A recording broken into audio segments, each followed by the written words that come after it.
Hey, boys and girls. This should be the second ed puzzle that you're watching today. If you didn't watch the first one that I sent you, stop this and go back and watch the other one. Otherwise, this isn't going to make any sense. We're going to use the theorems from the first ed puzzle. Coming into your Springboard book, we are on page 342. Page 342, and I'm going to just do number 6 with you right here. I am giving you a worksheet to work on with a few questions out of your Springboard book to help you. And I wanted to do one of these out of your Springboard book because they're a little bit more difficult and you need to draw pictures for them. So we're on page 342 and we are looking at number 6. I'm just going to write that here for you. Page 342. Looking at number 6. So we're going to draw the picture first, and you're going to have to draw the pictures on all of these. The worksheet's simple, just utilizing the ideas. These are a little bit more challenging. A chord of a circular clock is 12 inches long. So you're going to draw a nice big circle.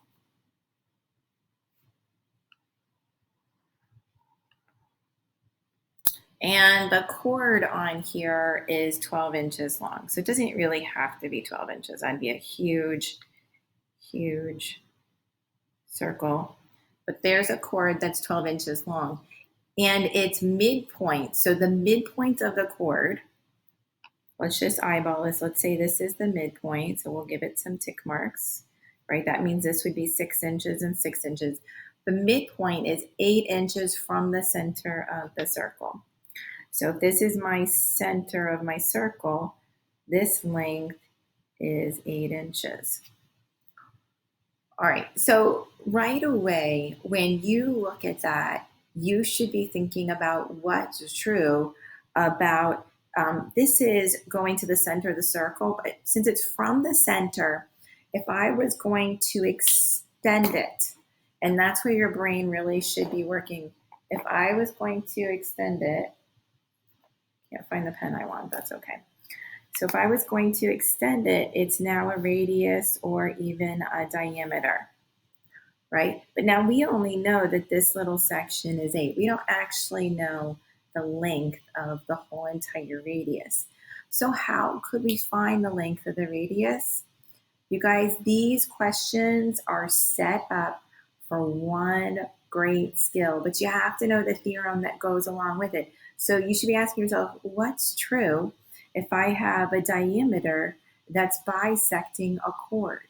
And according to the theorems that we just learned, is that the diameter or the radius is perpendicular. If it bisects a chord, it's perpendicular. If it's perpendicular to the chord, it bisects it. That's that biconditional relationship.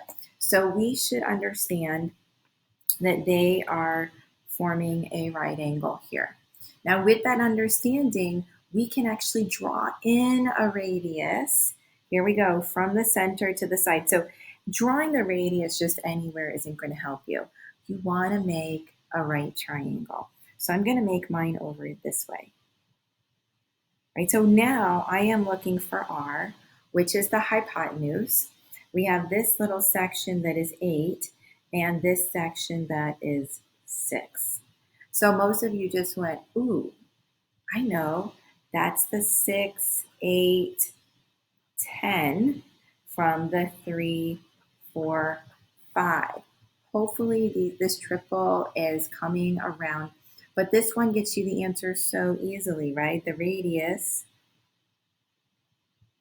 equals 10 inches. That's your answer for this one.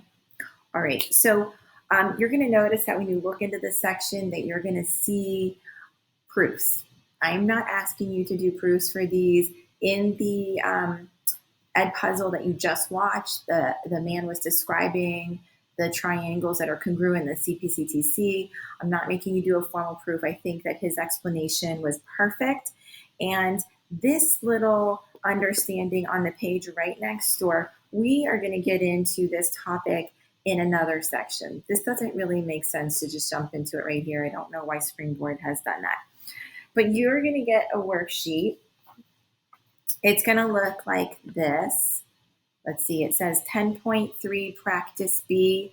You're not going to do the first 6. We are going to come back in the next lesson and we're going to look at arc measures, and then we're going to put this together with some of our chord information. So I'm just asking you to do 7 through 14 on this worksheet, and then a few little springboard problems. And you don't have to print this out, right? You can just do it on another sheet, and then we will come back and grade this when we get together in our next live class. All right, that's all. God bless. Have a great day. Get your work done.